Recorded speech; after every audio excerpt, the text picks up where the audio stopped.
Live from the internet, it's the Dr. Tom the Frog Show!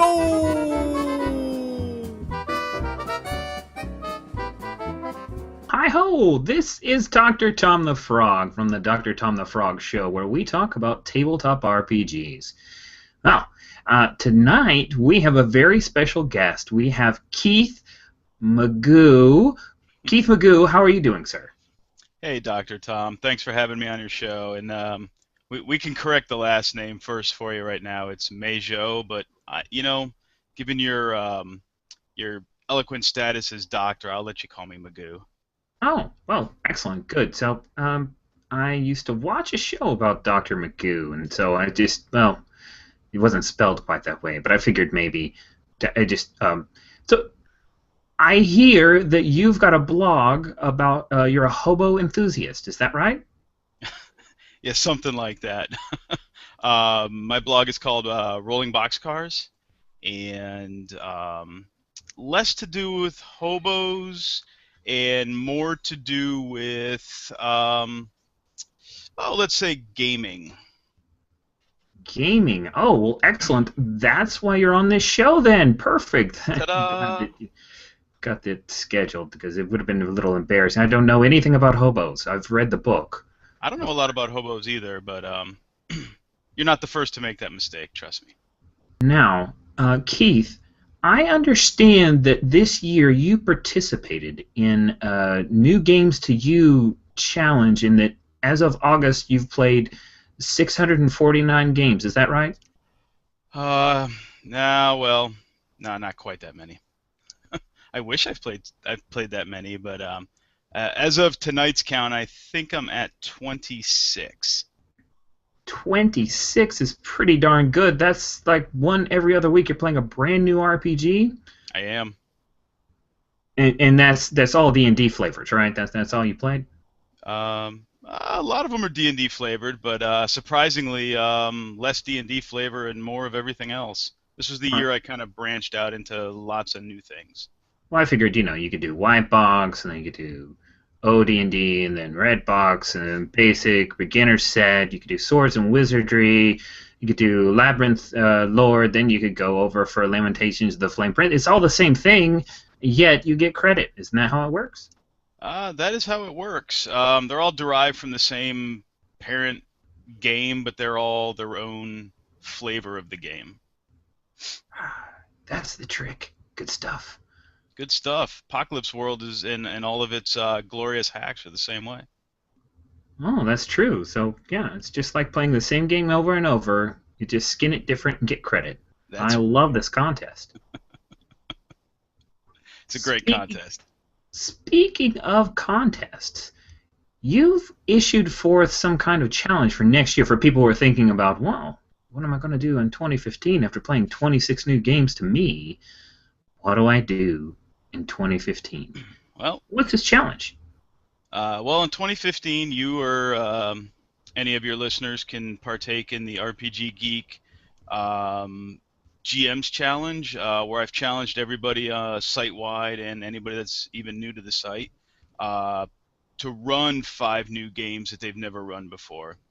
The concept is pull those game books and box sets off your shelf, blow the dust off, knock some digital dust off your PDFs, and get some mileage out of the money you spent on those game products.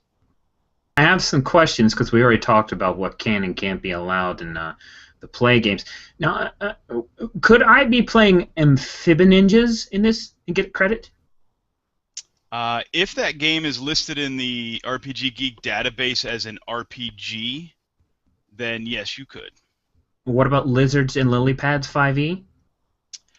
Again, if it's listed in the database, I would love for you to run that game because I would love to try playing it. All right. And last question. Roadhopper 40K, is that a good one? That is a good one, but last I heard they took it out of the database. It was an exceptionally high mortality rate. Wow. For the characters or the players? Yes, both. All right. Note to self. Give that one a miss. Keith, I'm curious. You've played 26 different games. What was one of your favorite games that was brand new to you? Ooh, I would say the one that stands out to me the most was Run. What was it about Siren that stood out for you? I don't know. It was a different genre than I'm used to, having been a traditionally fantasy gamer most of my gaming life. So it was kind of genre bending for me. The group of people I played with was really great. It all kind of came together into one great experience. Huh. Which one was the most, I don't know, let's say, the most unlike what you expected? Oh wow, I would have to say Sci-Fi Beta Kappa. That was a really interesting game. Not what I thought it was going to be. It's less to do with sci-fi as a overarching theme and more to do with an alien frat house. So it was kind of fun. Alien Frog House. That sounds great. Absolutely, you should check it out. I think I will. I'm curious. This is a burning question, and I know you're the man to answer it. Pirates or ninjas? Ooh, good question. Um, I would have to go with pirates. Um, Pirates have always enthused me more so than ninjas. I was never into martial arts a- as a child or even a teenager, but pirates always caught my interest. Um, I don't own a whole lot of games with pirates, so maybe that'll be the 2016 challenge. Play, run, and design pirate games. What do you think? There's a long history of pirate frogs, so I think it's pretty important that we represent.